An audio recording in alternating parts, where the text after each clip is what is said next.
Hey Gearfacts friends, today we're looking at the sampling system on the Yamaha PSR-E473.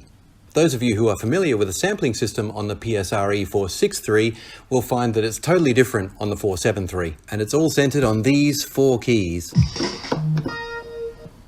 When you press the capture button on the right of those keys, it puts you in the sampling mode. Choose the button you want to sample to, and press enter to start recording.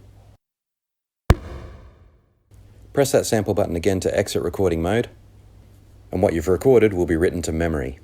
This takes a surprisingly long time, but it's good to know that the samples are actually really high quality, so it's worth the wait.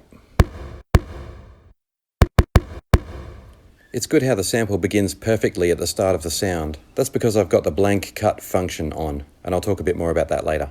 Let's record another sample just by tapping this microphone that's connected to the mic input. It's the exact same sequence of operations, just we're sampling to button B now. Exit the sampling mode so we're back in play mode and we don't accidentally restart recording.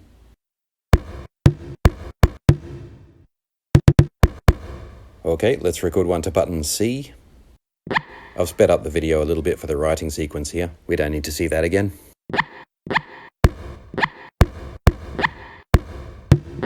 I'll just overwrite sample A.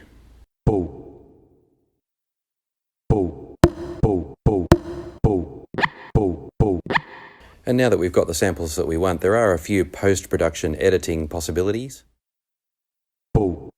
such as adjusting the volume of each sample.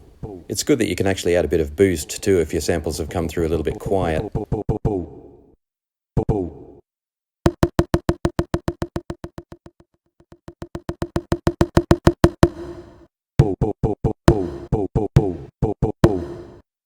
There's a simple chorus function here. Chorus is 0 by default, and when we turn it up, we get, obviously, more of a chorused sound. Same applies for reverb. Maximum reverb,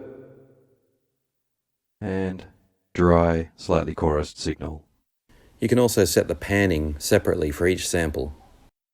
And while we're using the mic, I just want to talk about some of the effects that you can add to the microphone path. Effects come in two layers, DSP 1 and 2. So now we can add DSP 2 to our microphone input signal, but not DSP 1, which unfortunately is where more of the interesting effects come from.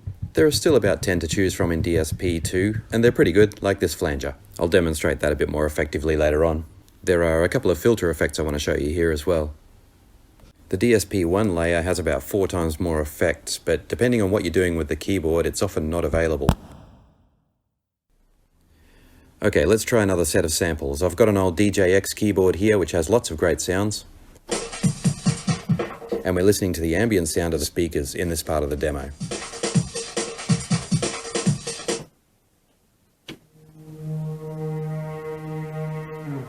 So there's a drum loop and a pad sound there. Let's start by sampling our drum loop.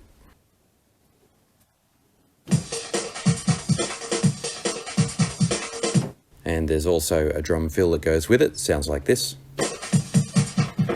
We'll put that pad on button C. And another neat little sound in D.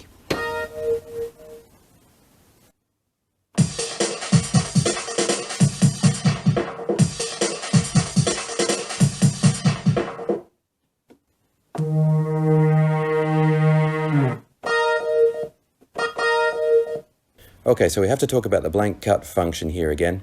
It's great for triggering samples at the exact right time, but it does have a tendency to cut off the tail, so use it wisely. And we can save those samples to a USB stick. You just go into the file menu by pressing Shift and Function, and it's all pretty straightforward from there. And again, because the keyboard's shifting a rather large amount of data here, it does take a little while to save and load. In fact, with big samples, it takes ages. Dooby-dooby-dooby-dooby-dooby-dooby-doo. And we are done.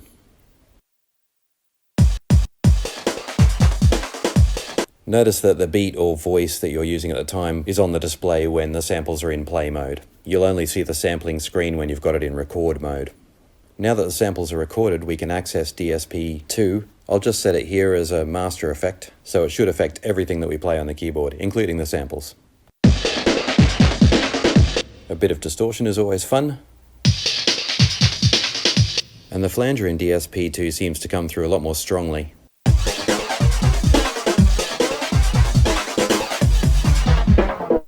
As does the phaser effect.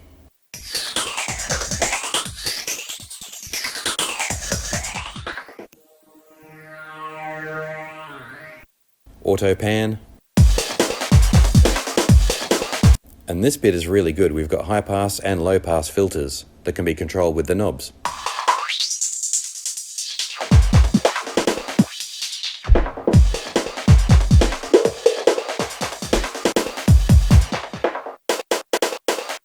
So that's the high pass filter. I found the low pass filter a little bit more to my liking, but everyone's got their own preference.